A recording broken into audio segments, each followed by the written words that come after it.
Wherever you may hail, I'm your host, John Bruni. Welcome to The Focus, where we bring you the most thought-provoking and informative current affairs analysis from around the world. Each episode, we invite top experts and analysts to share their insights on the most pressing issues of our time. From international relations and global economics to philosophy and science, no topic is off limits. Join us as we explore the complex and ever-changing landscape of our world, where we provide valuable perspectives on the events that shape our global community. Today will be one of those days where we'll take a little break from our usual hard-hitting format. Joining us today is Dr. Kenneth Womack, Professor of English and Popular Music at Monmouth University in New Jersey, to talk about his just-released biography on Mal Evans. Mal who, I hear you say? Well, Malcolm Frederick Evans was a larger-than-life Liverpudlian who hitched his star to four other young Liverpool lads who played in a band in a dingy cellar club in Matthew Street, Liverpool. The club was the Cavern, and the band, of course, was the Beatles. In 1961, Mal befriended them and agreed to drive them to gigs in the evenings and weekends to earn extra money to supplement his day job as an electrical engineer. 2 years later, he quit his job to become the band's full-time driver and Mr Fixit. Over the next decade, as the Beatles conquered the world, he was by their side, providing everything they wanted. He had become an indispensable part of their world. But he was more than just hired help. He was a close personal friend to all four Beatles and their biggest fan. He was intoxicated by their phenomenal success and the glamorous lifestyle that went with it. But it came at a great personal cost. His wife and two children were left alone while he did his thing with the Beatles. He was riddled with guilt for this, but he refused to change. It all came to a tragic end in 1976 when he was shot dead by the Los Angeles police over a domestic incident. He was 40. But before we start today, a shameless plug for ourselves. Please subscribe to our channel. We need the algorithm to find us, and by hitting the subscribe and like buttons, this is your contribution to the growth of what hopefully will become a South Australian global sensation. Ken, thank you for joining us on The Focus. Very happy to be here. Thanks so much, John. Ken, congratulations on your book, Living the Beatles Legend, The Untold Story of Mal Evans. It's a terrific read. You've written half a dozen books on the music and lives of the Beatles and are recognized as one of the world's leading experts on the band. What prompted this book? Well, this entirely came about because Mal Evans' son, Gary, who's now in his early 60s, contacted me around the onset of COVID and asked me if I wanted to tell his father's story. And like so many fans of the Beatles and thinkers about the group, I was naturally interested in Mal, had always been, as we all are and were.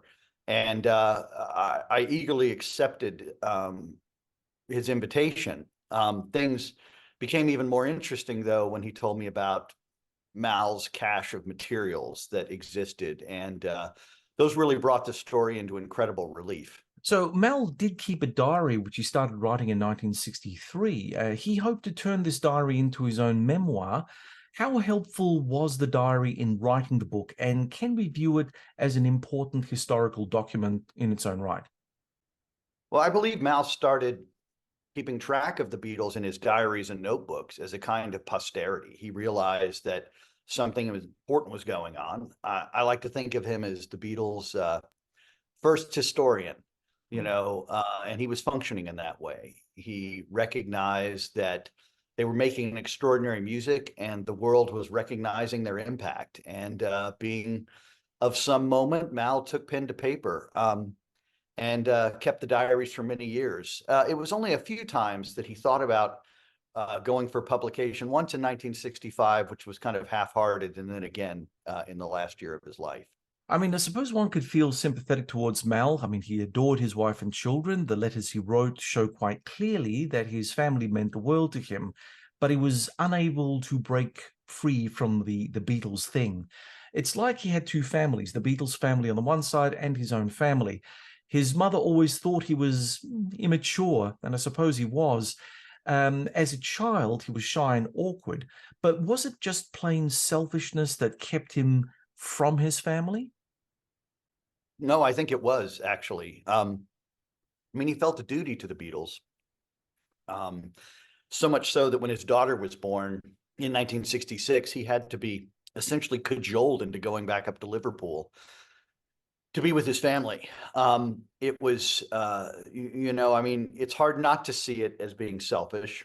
Mal would say in one of his last interviews that the Beatles were better than food or drink. Wow. And That's the words of I an think, addict just there, right?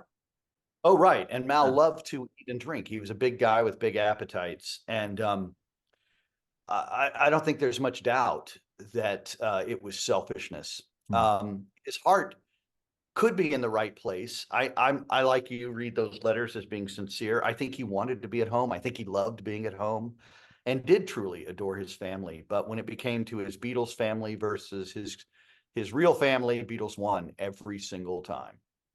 Yeah, that's an interesting one because look, obviously he did enjoy the lifestyle from what you've written. He was like the gatekeeper for many of the young female fans who were throwing themselves at the Beatles. So he got prime pick before they were able to sort of go and get a photo or an autograph or get to be seen with the Beatles at any point. So that put him in a very powerful position in terms of the group. So you could imagine that that would in itself be a very addictive lifestyle. Yeah. I think so. I think he was absolutely intoxicated by it.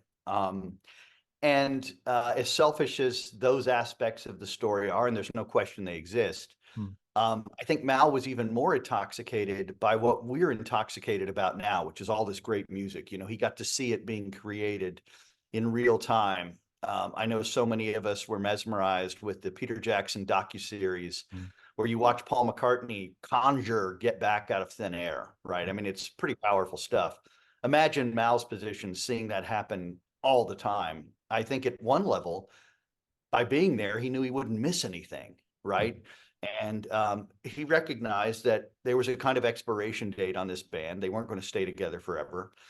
He could see that as much or more than anyone, maybe even themselves.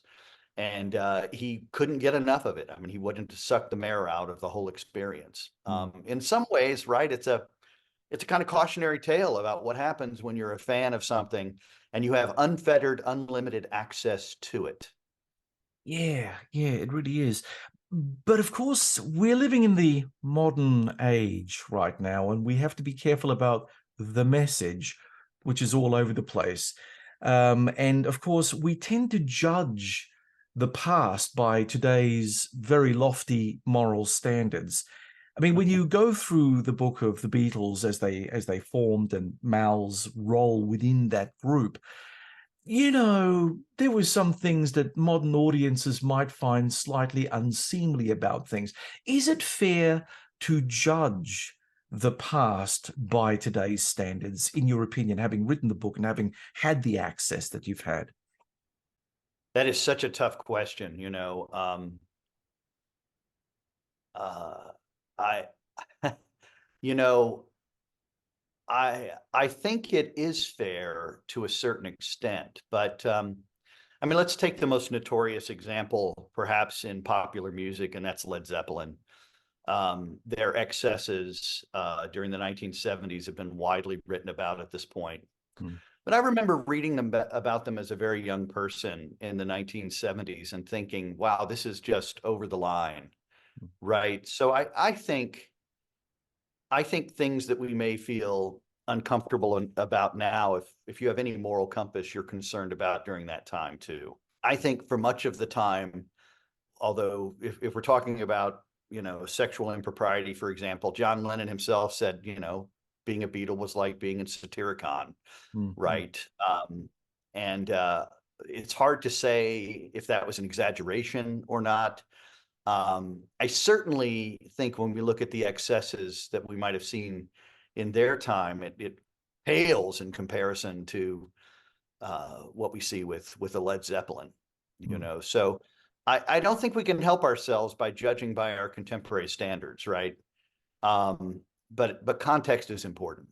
Look, I agree with you. And I think that, it's, even dealing with things like we normally deal with, which is geopolitics and stuff like that, it's always difficult to sort of try to judge everything that we know about history by today's standards, because those days are well and truly gone. Whatever transpired back then had happened. And, as everyone keeps on saying, you move on from those events and history evolves.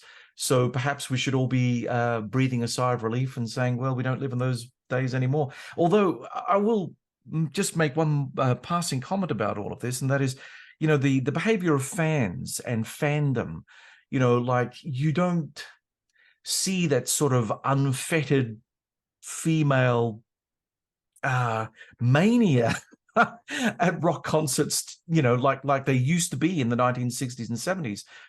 Today, it seems to be a much more restrained thing. So what does it say about the fan base of today as opposed to in the 1960s and 70s? Well, let's just think about this for a moment. A couple of observations I have. One, I mean, you mentioned geopolitics. I think in many ways, we're more destructive now than we were then. Yeah, I mean, that's true. some of what we see in the contemporary world and on the political stage, both no matter what country you're in, right, at home or Mm, mm. abroad, is Yeah, pretty ugly. it is. Any kind of propriety's gone. I know that folks might say, well, at least they're more honest now about how they feel about their political enemies. I in the US, what I see is an ugliness that almost seems unprecedented. Putting that aside, if one were to look at the internet and start studying fan culture in that way, I think a lot of what is happening might be seen, by those who consider themselves to be morally correct or what have you, may look really inappropriate. So, there are expressions and commentary that are on the internet that can be Oh, yeah. just as challenging, if not more so than anything that happened in the 1960s, And I wonder sometimes, the women made the Beatles, Mm, right? mm. And I'm very careful to note that, right? They almost seem to be, and I say this recognizing all hypocrisy, right? Too many men working on the Beatles these days, and I am moved by the number of younger women who are now moving into academic positions and taking on the task of historicizing the greatest fusion in the history of music, which is Yeah. the Beatles. And I'm excited by that because I think we do need to put this perspective in a context that is understood by women. I mean, what upsets us about the '60s? Is it some men who were challenged by female empowerment and agency? I mean, that was certainly happening in the '60s, right? Here are women going out and allowing themselves a kind of carnivalesque moment to Yeah. really let go. Some men might call that negativistically a kind of hysteria, right? I look at it and I think about them really taking this opportunity and in the frenzy of Beatlemania to have agency. That's kind of interesting. Yeah, it is. It really Think is. Yeah. about it, particularly that when you think about the fact that women made this band, Yeah. that demographic was such a hardcore part of their early success, and surely their later success as the demographic expanded. Obviously, I think about this question a lot. It's an Yeah. important one. Yeah. Ken, I was just wondering, would it have made any difference to the female fan base of the Beatles had the sexual revolution not hit its high point at the same time? Oh, that's a great point. And the Beatles knew that they were writing to that fan base Yeah. in that moment. And so Yeah. you get songs like Drive My Car, Day Tripper, Norwegian Wood, Mm, where women have agency like never before, right? mm, The woman that Drive My Car, she just needs a driver. She doesn't need that guy necessarily. She doesn't need any man. yeah. It's wonderful. She's got a ticket to ride and she don't care, right? Yeah. Yeah. The day Yeah. tripper is fine with just day tripping and not worrying about a relationship or marriage. Mm, These are dynamic models the Beatles were I don't want to say creating, because they were seeing them out in that world of the sexual revolution and they were mimicking them in just brilliant ways, Mm. So those are really important points. I can give you an example though, I know we're over teasing this idea perhaps, but in my course this semester, we got to the song of Getting Better, right? My Beatles course. And one woman, and she's damn right, she said, this bothers me. Here is a guy who is saying, I used to be cruel to my woman. I beat her and kept her apart from the things that she loved. I mean, a lyric that people might have glossed over in the 60s. Yep. And even at the time, we can find in Beatles scholarship commentary about maybe not physically beating her, but beating her down, taking away her identity, what have you. But no matter how you look at it, it's an ugly admission, right? And so in the spirit of teach the conflicts, I spend a lot of time on that in class now. And I point to that, one of those last interviews where John Lennon talks about writing that line and saying that's who he was. He used to be a hitter. He used to be that guy. And he says, I'm going to have to live a long time. Now, cue the irony, right? I'm going to have to live a long time to live down how I behaved as a young person. And I use that in class because it's just fascinating. And I'll say, okay, the admission's horrible. And I find it deplorable what he's saying. To beat anybody down, whether physically or metaphorically, whatever, is wrong. And we talk about that. But what kind of points do we give a person for admitting the wrong, especially in a world that we know now where nobody wants to admit they're wrong, right? Where nobody wants to own anything. And we have really interesting conversations about it. And the fact that John said, I'm going to have to live a long time to atone for the way I behaved, doesn't make it better. And it doesn't excuse what he did in the moment back in the 60s. But it's impressive at a certain level that a person could be so self-aware to say, I was damn wrong, and I'm going to have to spend the rest of my life getting better. Well, and in many ways, we as a society have been getting better, irrespective of the past. And again, That's right. we come back to the very thing that we were saying earlier. How can people of today look at the past and just let it be, because we are no longer there, and we should be grateful for the fact that we've actually moved along the spectrum rather than be stuck there. It was funny when you're talking about that line from John Lennon. I was reminded of this film clip. It was an interview between Barbara Walters and Sean Connery. And again, he made the really disturbing, accusation that, every so often, he'd rather, what was it? I won't be able to quote him directly, but something along the fact that when you hit a woman, you've got to hit the woman with the palm of your hand rather than a fist, or something really disturbing. And I know that when you look at that and you look at Sean Connery and from where he came from and what time period he came from, that wasn't something that was unusual to think of back then, but it was certainly not something you would say in polite conversation. Even back in those days, it was one of those kind of taboo things. You'd keep that locked away in the cupboard. You wouldn't sort of let that one out if you could possibly avoid it. But it is interesting talking about these different time periods and how they actually relate to people today. And in actual fact, what does that all say about the fandom today? I mean, people who look at the Beatles and enjoy their music now, do they have that sort of rose-colored glasses? Like, for instance, what's an analogy I can put to you? Maybe Michael Jackson would be a good analogy. We all know that there was something weird going on at Neverland. We all have suspicions and people have indulged in all sorts of speculation. But Michael Jackson's music is, again, so compelling. You kind of think the music really is what it's all about. Let's keep the unseemly stuff to the side. Is there an element of that now with the older rock stars like the Beatles or, Led Zepp or, or any of the other great bands of the past? I think we should never abandon the moral compass, right? And Yeah. I love that the young woman in class called that line out. Yeah. And Yeah. I made sure that when we were having the conversation in class, it was very clear that just because John made this important statement in 1980, it does not absolve him of his behavior in the 60s. And not only that, he's not absolving him. Yeah. Right. Which is very different. I remember the Connery moment you're talking about, um, uh, we do know, when we look at, of these kinds of behaviors. I mean, I remember my father, when we were listening to Sergeant Pepper in the 70s, commenting on that line and saying, that's damn wrong. Yeah. Yeah.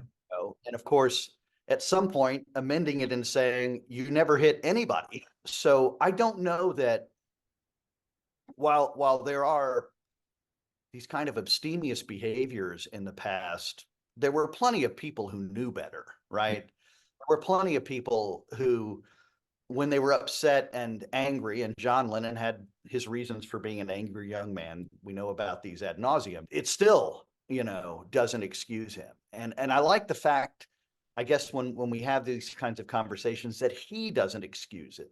Michael Jackson is such a tougher story, right? We do have plenty on the record that is very disturbing. I think about this when I teach general rock and roll courses. You have a great song like "Don't Stop Till You Get Enough." It's one of the finest recordings ever made. But I can't go back and listen to Michael Jackson and not unknow what I know. Right. Yeah. Of course. Yeah.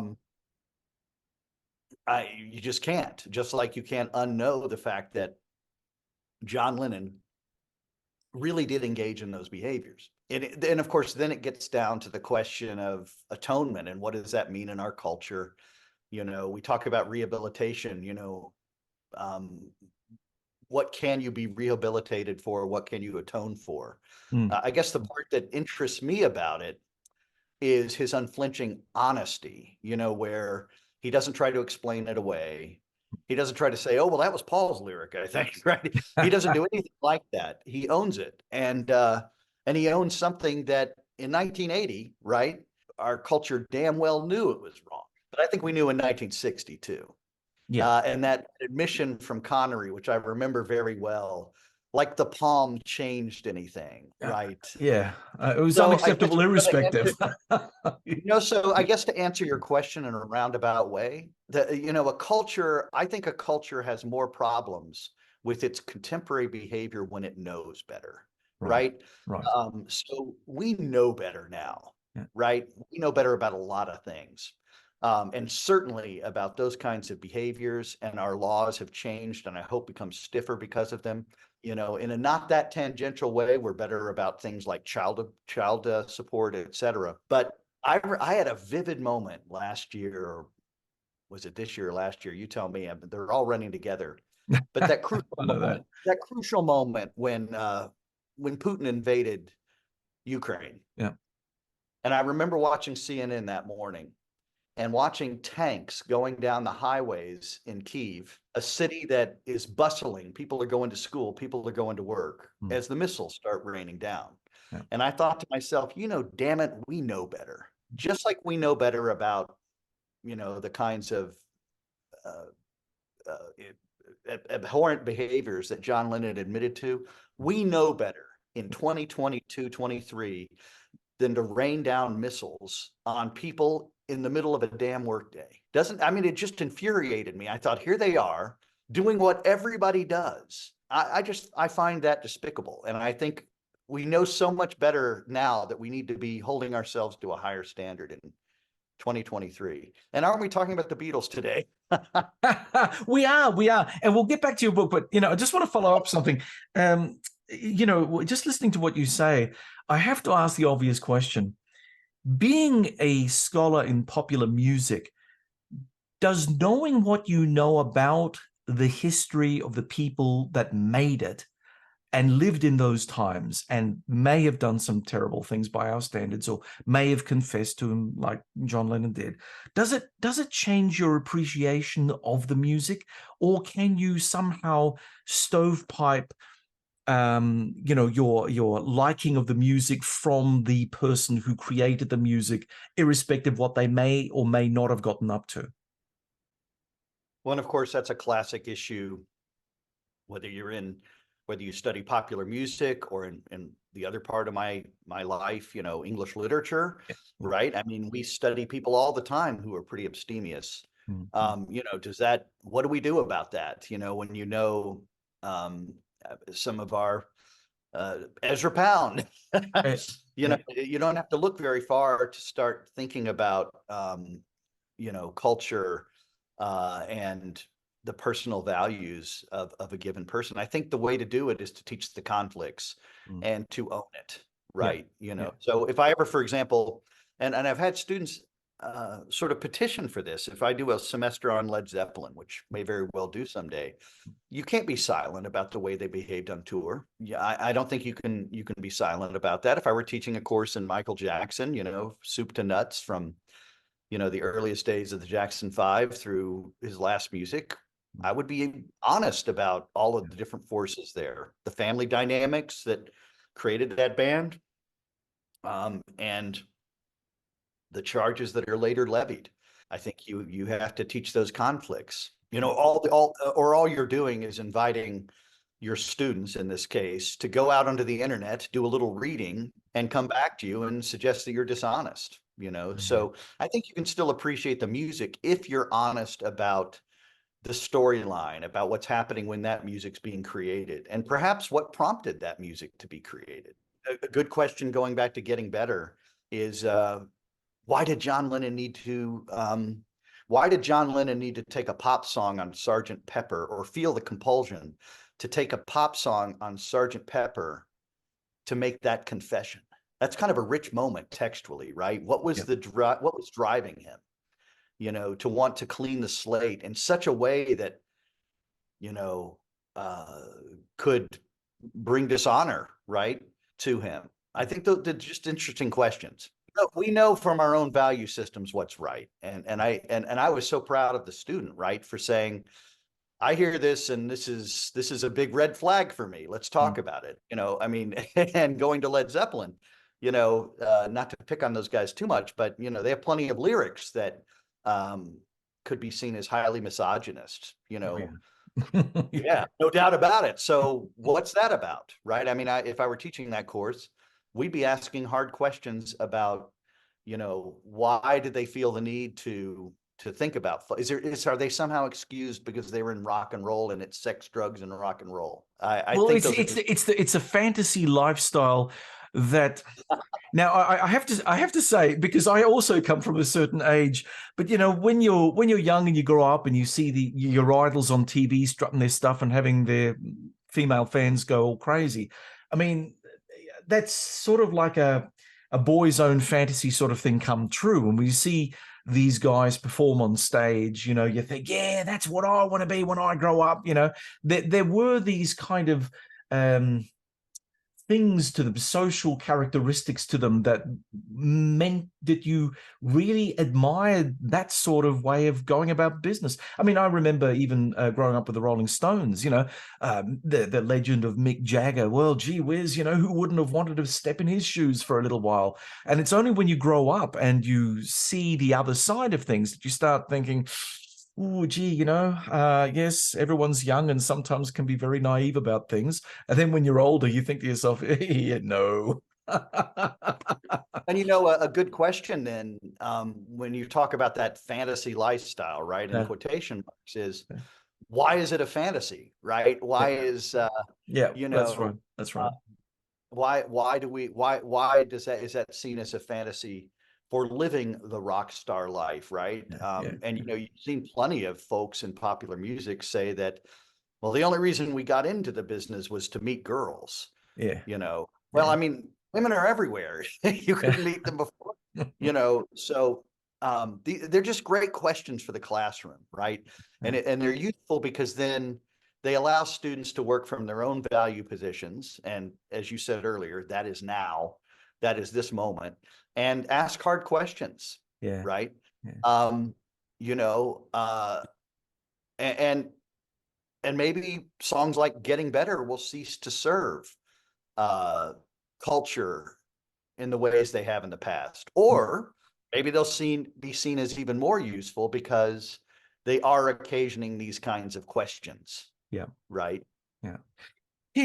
Just indulge me one more time because I didn't think I was going to have so much fun with this. But Well, I look, try to bring the fun for you, John. you're a champion, Ken. Thanks for that.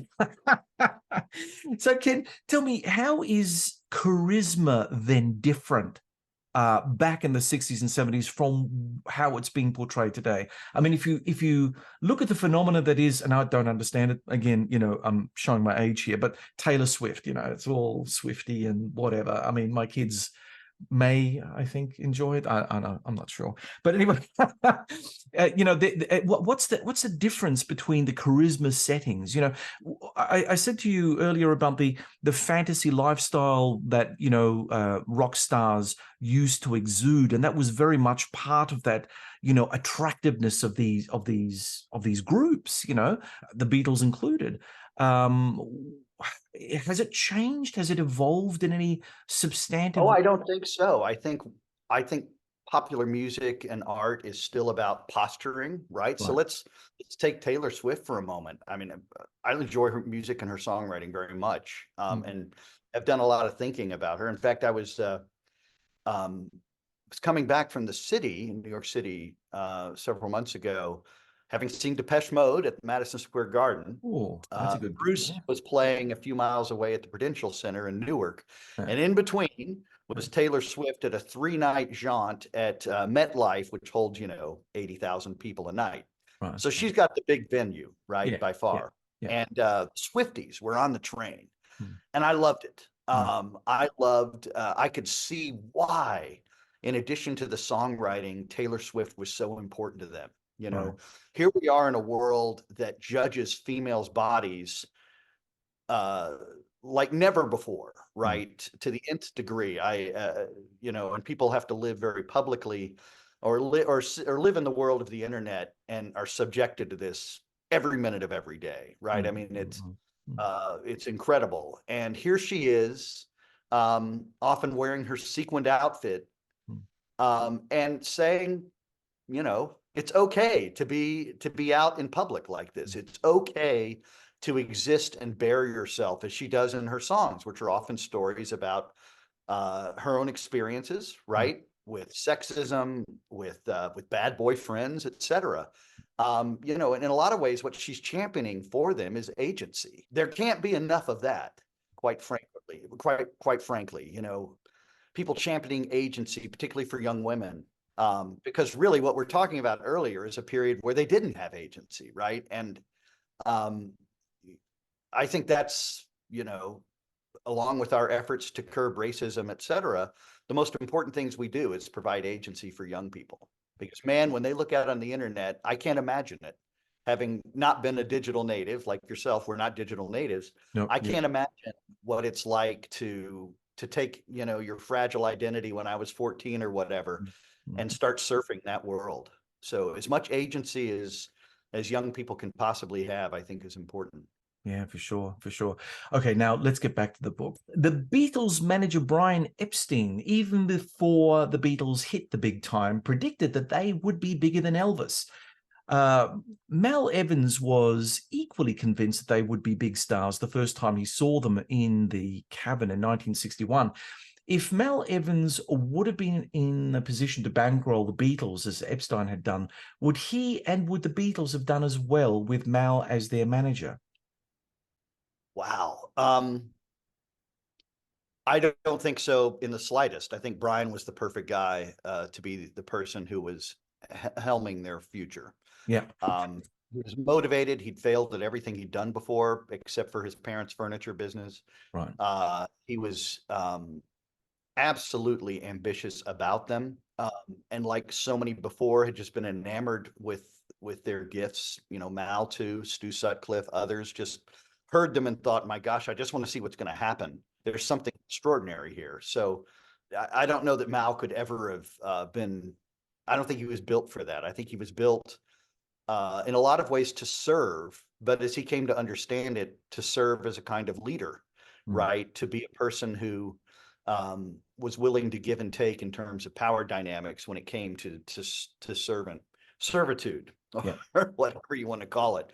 I mean, he very knowingly wanted to be part of what happened with them. So consequently, is he upset because maybe he didn't get credit for helping out with a lyric here or some other aspect of their story there? Not at all. His job, and Neil Aspinall understood this too, was to be part of unparalleled success. And while Mal had moments where he may have clashed with Brian Epstein, those were just internal issues. They all wanted the same thing, and man, were they right.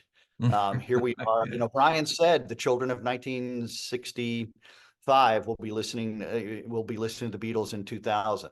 With regard to Mal, he never really got the credit that he deserved with regard to a lot of musical work. I mean, one thing that springs to mind is Badfinger, at the time an unknown English group that went on to release some big hits. Pete Ham and Tom Evans, no relation to Mal, wrote Without You, a worldwide hit for Harry Nilsson. How good were Mal's musical instincts? I mean, he did play the banjo, right? He dabbled in the banjo. He loved to play it at parties. He also played a little bit of guitar. He'd taken some lessons at one point. But what he knew as well as anybody after all those years with the Beatles is what great rock and roll sounded like. And he knew that when he heard Badfinger, then the Ivies at the Marquee Club, that they were something really special. And he wasn't going to let it go. And as we saw, he did not. With regard to Mal's wife, Lily, did she end up divorcing Mal? And did she forgive him for not being the father and husband that she wanted him to be? This is another sort of question where we could ask enlightened things about the 21st century. Would we want our sons or daughters staying in a relationship like that because they pledged till death do us part? I don't think so. I think that if I were standing by and that were my daughter or my son who was in a relationship with this person who was acting so selfishly, I would have been leading the way on providing them with the agency to make a break. That's me speaking in 2023, right, as a 21st century parent, et cetera. So Lily never divorces Mal. In fact, she only makes a gesture towards divorce in the last weeks of his life, which is the reason all of this comes to a head. And it was her saying, I'm going to see a solicitor, that blew it all up, right? That blew it all up and created the space where, Mal felt untethered for the first time. His wife was calling him on the carpet and saying, I'm going to do something about the way I've been treated all these years. And Mal couldn't handle it. Yeah. Do we know what Mal's in-laws thought of Mal? I mean, you make mention, that if I was like, the father of a daughter who had to deal with someone like Mal, I'd probably say something. I mean, was there that sort of family friction that you're aware of in the overarching diaries and stuff? So you just cut to the quick, really, of this, and that is many of Lily's relatives were deceased. Her parents are gone. So there just aren't people in her life, her people, as we used to say, right? There weren't enough of them. And she really did live inside of Mal's world with his relatives, who were certainly critical of some of his behavior. There's no doubt about it. But also, as part and parcel of the time, Lily was assuming or believing, right, that she needed to be staunch in the face of all of this debauchery, et cetera, and needed to stand by her man, again, and really should have probably divorced him in 1967, 68. She had plenty of reason to believe by then that no matter how much he loved her and the kids, he was never going to get better. I'm just thinking out loud here, but with regard to Mal's lifestyle with the Beatles and with his professed love of his family, how do you think internally this would have really ripped upon Mal? Do you think that he was that torn? Because if he was, I mean, the serious thing would have been just give up on the Beatles and go back to your family, you know. So again, it comes back to that whole selfishness aspect, you know, and the addictive nature of the lifestyle that he was living. I think I think you hit it on the head earlier, John, when you talked about the fantasy. I think the fantasy was important to him. Yeah. Remember when they go off on that first European tour, Mm. and Mal is imagining this kind of unbridled Eastern European sexual or just European sexuality, Yeah, that that's right. life must somehow be different on the continent. Yeah. And he was very excited by it. Yeah. I mean, all the immaturity and the problematic nature of his mindset was right there on display. Yeah. Yeah. Yeah. You Yeah. know, I mean, I Tony Bramwell had it right when he said Mal was a demon, you Mm. know, in that way. That doesn't mean that he wasn't someone who loved his kids very much. Um, but he was, like you said, he was intoxicated by it, Mm. and maybe even more intoxicated than, you know, his employers. Yeah. Well, actually, yes, maybe. I suppose there was always this dark underbelly with regard to the lifestyle. Did Mal suffer more so from the dark underbelly than the Fab Four themselves? Were they a little bit more sensibly cut in that department, or how do you see it? Well, you know, the interesting thing, and again, I can only speak from my experience as professor here at Monmouth University, but I mean, remember, for the most part, they are driven. Yeah, They are absolutely driven by their music. I mean, if they really wanted to continue that lifestyle, they would never have left the road, right? They would have just stayed on the road forever. yeah, But instead, they're so driven that they cut short that part of their experience and move to the studio years. They are driven because they realize that they're doing something for all time. I think Mal realizes that too, but he's not, for the most part, the person doing it. You know, just their absolute ambition and drive is so important. Sorry, what was Mal then the weakest link then, you think? I think Mal was a necessary link, as was Neil Aspinall, to keep this engine flowing. And by the engine, I mean, you know, you look at the studio years. Isn't it handy to have Mal Evans, who can um, help the boys stay up all night, working on music, having a meal, you Mm. know, an instrument breaks, Mal's out to, you know, Sound City to get a new guitar or whatever.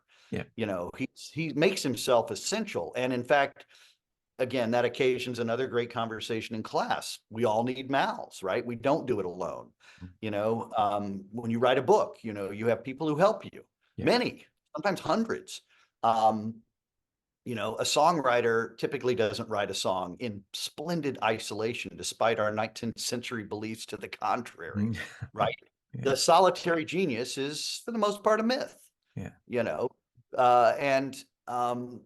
and Mal's just a reminder that uh, a lot of this great music exists because there were many people working like dogs behind the scenes on behalf of it.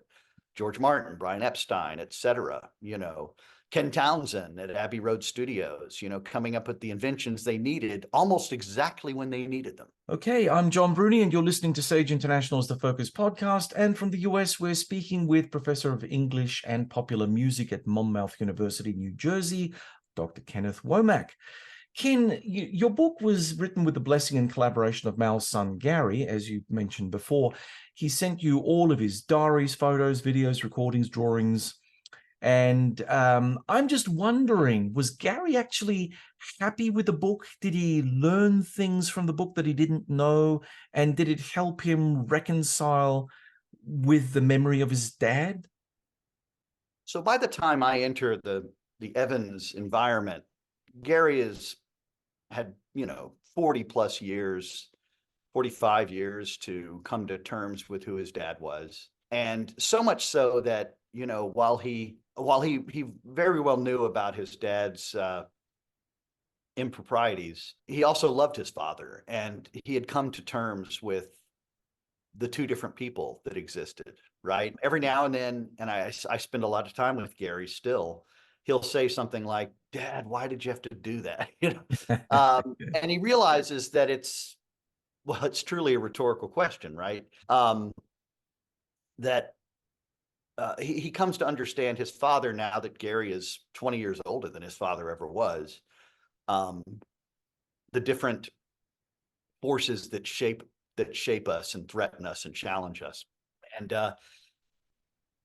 you know, I've been incredibly impressed by Gary and the way in which he's never put any strictures on this project. He's never said, let's leave this out, let's leave that out, you know, that we can't pretend or be dishonest about these behaviors because frankly, you know, our readers deserve better.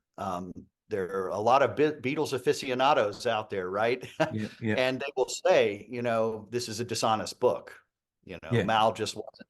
I guess in my fantasy life, I would always have loved to have known that he was this happy-go-lucky person who photobombed, you know, 1,000 Beatle pictures um, and served them ably, which he did. But you know, that's not real life. Real life is, you know, that Mal was self-indulgent. If there was something they tried, he probably tried it at least as much as they did. Yeah. You know, that he wasn't a good father, he wasn't a good husband. He wanted to be, and I think sincerely, but his story is instructive in the ways that he just simply couldn't bring himself to be. Can you explain something to me? While reading the book, I noticed that Mal's salary never increased the whole time he worked for the Beatles. I mean, the Beatles were pulling in millions of dollars. I mean, they were rich beyond belief. Didn't Mal have to borrow money from Brian Epstein and George Harrison to pay his bills? He did at times. If you notice, it moves up slightly. So Right. there are some gradations in Mao's salary through the late 1960s.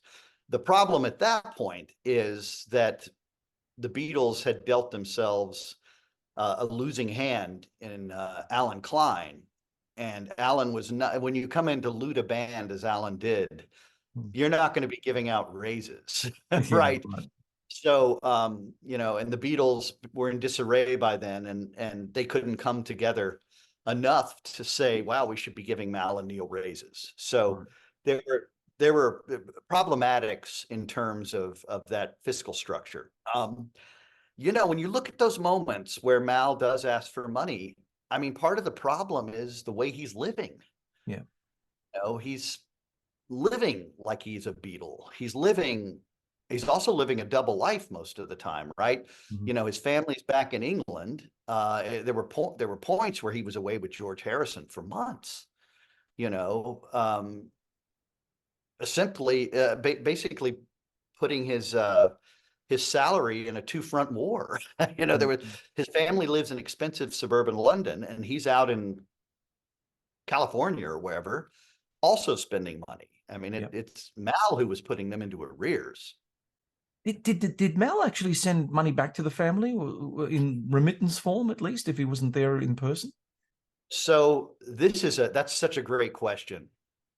I spent a lot of time trying to answer this, and not always successfully, trying to understand how the money worked. And I know that whatever was working stopped working by the early 1970s because when Mao would disappear, and of course he finally disappears completely in 1974, only coming home one time after that. Right. Um, you know, his Lily has to get a job and the family goes on public assistance. You know, so whatever was working before wasn't working then. And of course, we have to extrapolate our minds back to the pre-digital financial world, right? Mhm. You know, it's sort of like when when your husband worked at sea, you'd go to the docks to pick up his check, That's you right. know. Yeah. Well, where was Mal's check being dispersed? Was it being dispersed in LA or London?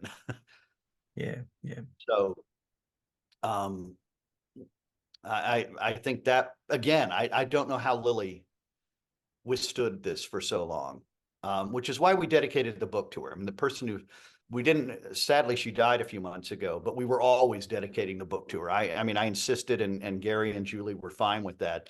I said there was no one who suffered more for this story than Lily. I know it's a difficult one to answer, but what do you think Lily would have made of the book? Wow, man, that's a great question. I think she'd be happy with it. Um, uh, she's a person who has 3+ decades on me, on planet Earth. So, going back to the the lengthy discussion you and I had earlier, Yeah. she may bring a mid 20th century perspective to that Right. and feel like I'm airing dirty laundry that shouldn't have been, and that maybe Gary and I and Julie should have curtailed what's in the story. Hmm. Uh, Mal was ready to admit a lot in 1976 with his memoirs. Much of what we're talking about, he was going to say anyway. Yeah. Yeah. Uh, so I don't say that to make myself feel better. I just say it because it's true. He was going to be honest about himself, and um, I can't stop thinking there was a show called Bored to Death with Ted Danson on HBO some years ago, and his character was very debaucherous. And he had a line he said that I think about with Mal a lot. He said, "Oh my God, I've been living like a demented god." Yeah. I love it. I think Mal was living like a demented god.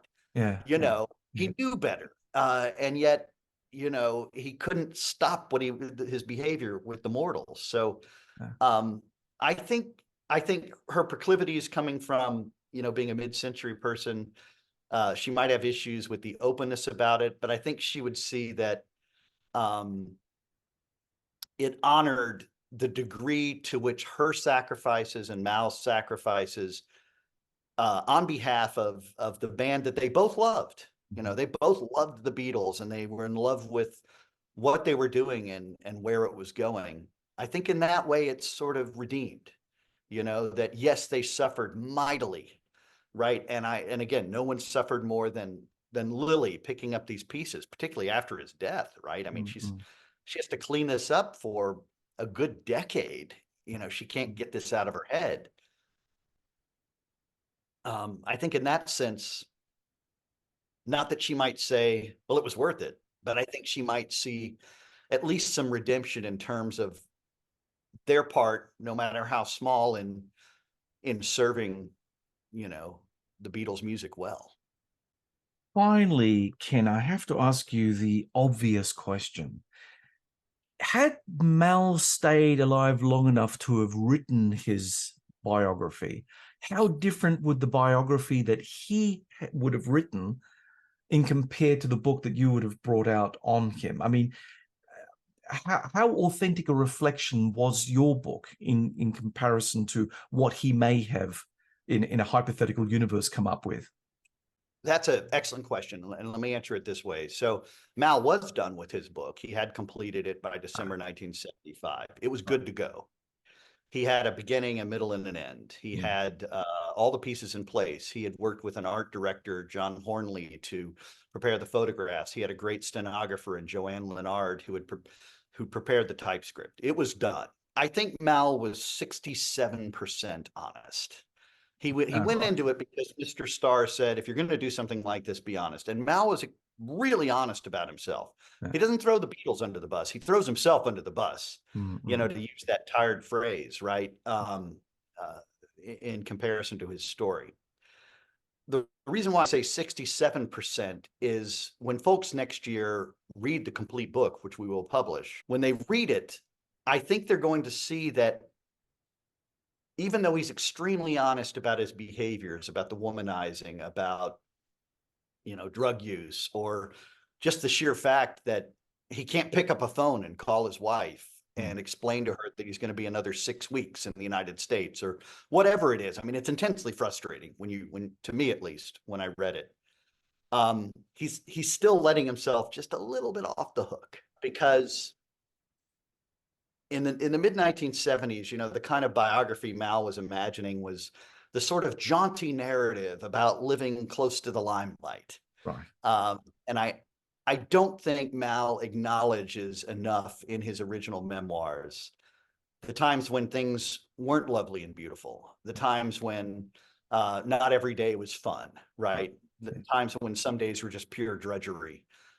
He kind of shines a little bit of a happy face, sort of like the happy faces that we created in the 1970s, right? Yeah. And I had his stickers as a kid on my lunch boxes. I think he puts a little bit of a spin on it that we don't do in this book. We sort of let his words stand for what they are. Mal will write a letter home to Lily. Can't wait to see you.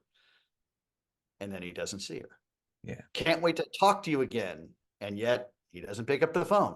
Yeah. You know, I mean, you got to let his own words sort of speak for themselves. And that's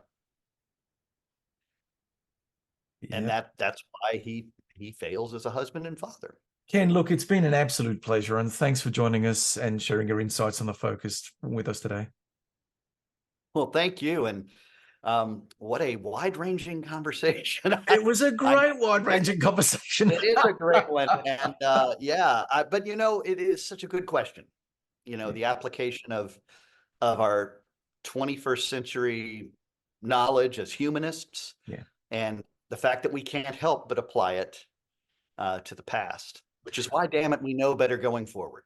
We do indeed. And on that happy note, I bid you farewell. Thanks very much for joining us. And, oh, by the way, before we go, you've got a new book out on Mal. Is it some sort of sequel that you're going to be putting out next year? Yeah, sure. The sequel will be, so this is the biography.